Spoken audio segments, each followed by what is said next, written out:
Hello and welcome to week 2 of Introduction to Early Childhood Education. I thoroughly enjoyed getting to know each one of you through your discussion board post last week, and if I haven't already, then I am responding to each one of you individually to welcome you to the course. But just so you know, with subsequent discussion boards, I may not always respond to every student. I may just kind of do a few here and there, simply because if I were to do a response to each individual every time that they did a discussion board, that's what I would spend my entire life doing. So, but I think it's so important that I personally welcome you to the course, and so that's why I make sure for your first one that you get a personal response from me. So last week, you kind of jumped right into the history of early childhood education, as well as looking at the different types of programs that are out there. I hope that you noticed that one of the earliest programs focusing on early childhood education was actually at Hampton University.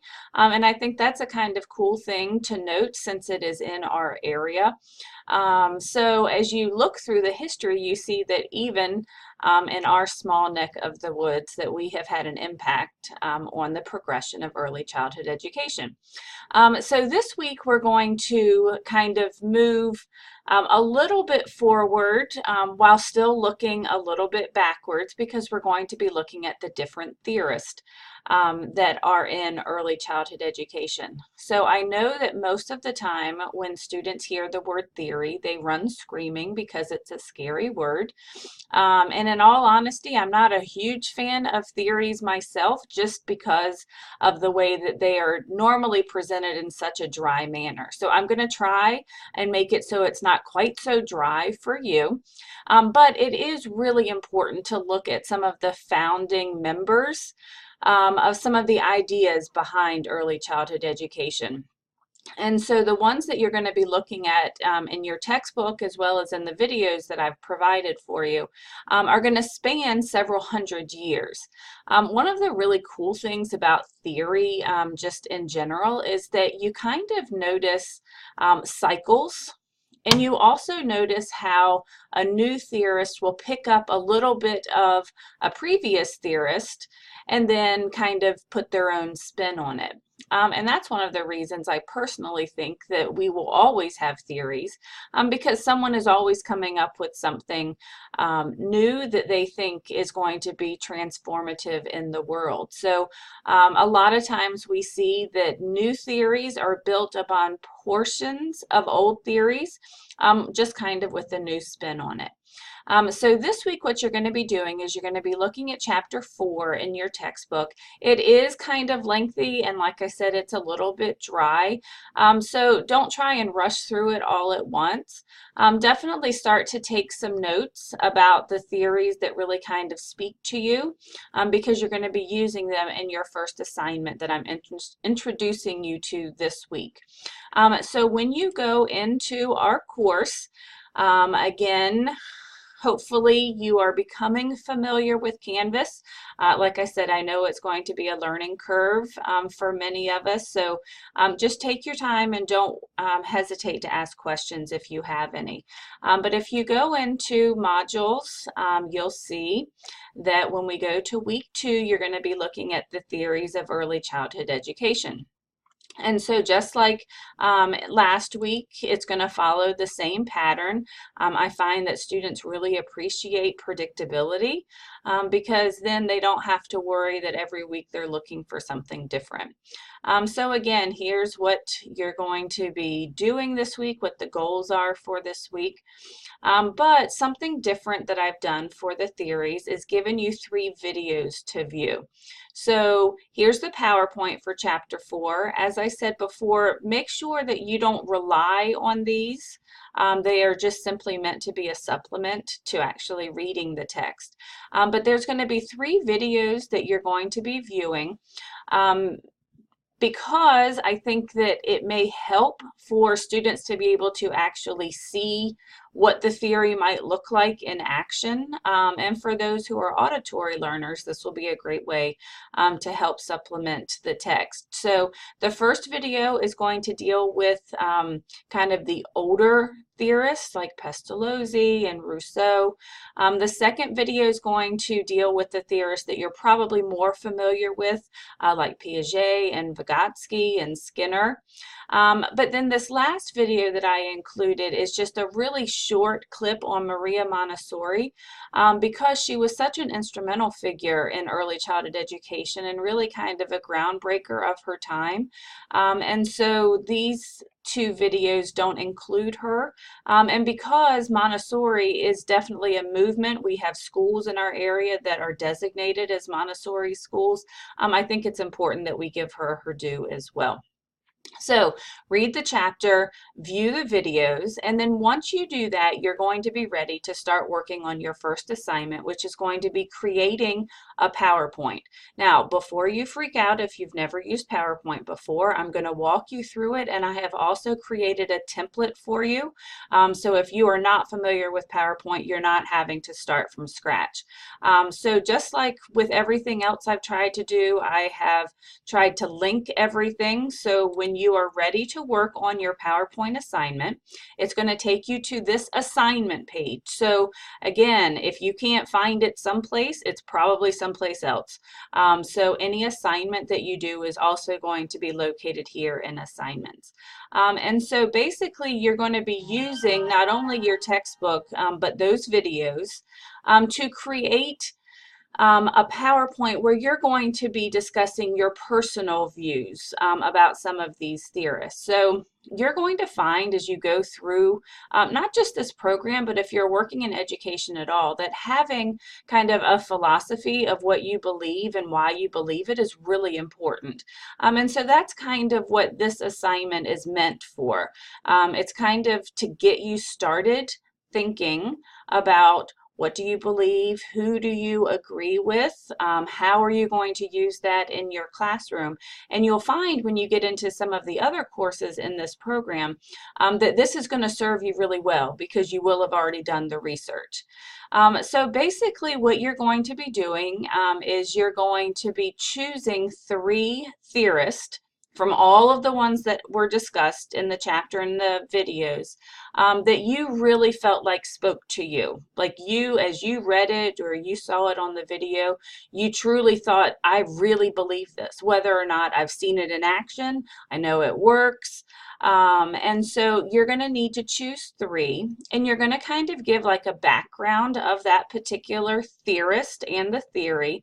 And you're also going to be talking about how you can apply it in your classroom.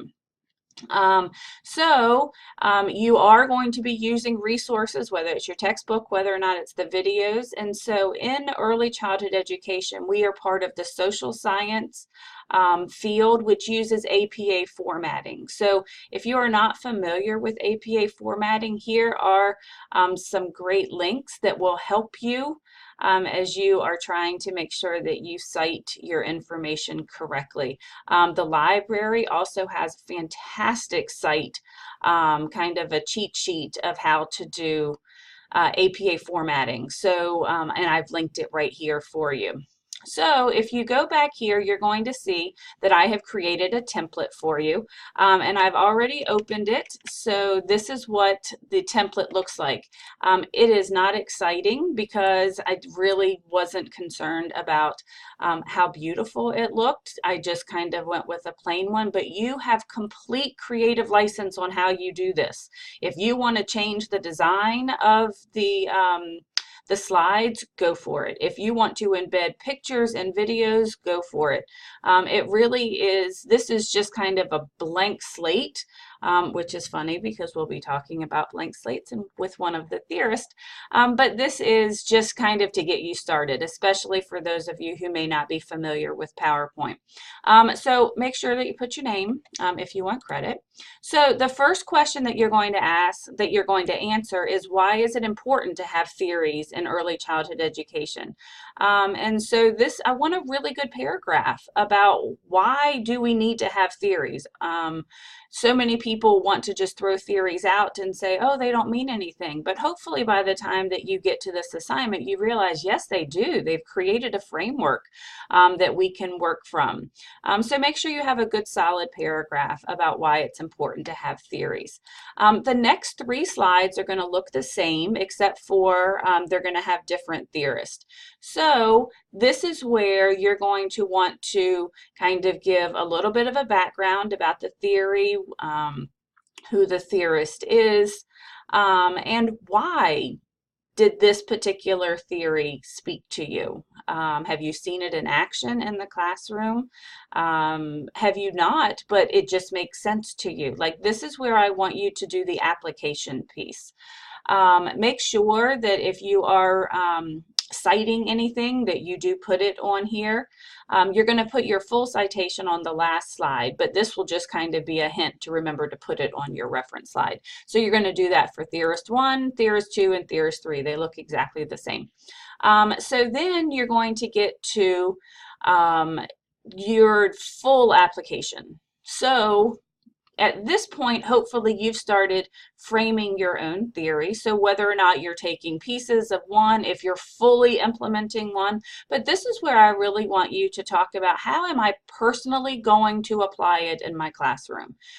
So again, give some concrete examples of things that you would do. If there's materials that you would use that's going to be recognizable with your theory, you can certainly copy and paste pictures in here, but this is kind of your personal theory, what it's going to look like in your classroom. Then you're going to have a nice concluding paragraph. So this is where you can just kind of sum everything up, the importance of theories, the ones that you liked, how you're going to use it in your classroom. Again, nothing really fancy, but just like if you were writing a paper, you should always have a concluding paragraph. And so that's what this is here for. And then finally, you're going to have your reference page. And so this is where you just need to list every single reference that you use. I will tell you that one of the best things that I did when I was having to write a lot of scholarly papers is as soon as I put a citation in my paper, I went ahead and put the citation in my reference. That way I was sure that I was including everything that I needed. So if on slide 2 you're referencing a quote or you're referencing something from the chapter, go ahead and put the textbook here in your reference section so that you know that you're covered.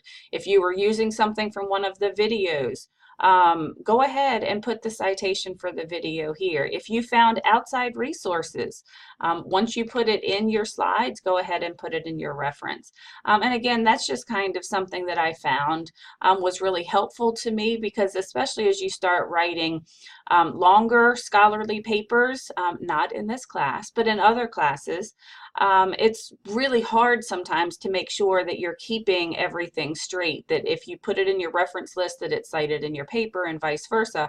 And so I just found that if I knew I was using it, I went ahead and put it in my reference list so that I wasn't going to forget it. So basically that's all that you're going to be doing for this week. So you're going to be concentrating on the different theorists. There is no discussion board for this week, so as long as I can see that you have logged into the course, which I can do, so as long as you've done that sometime during the week, then you'll get your full participation points.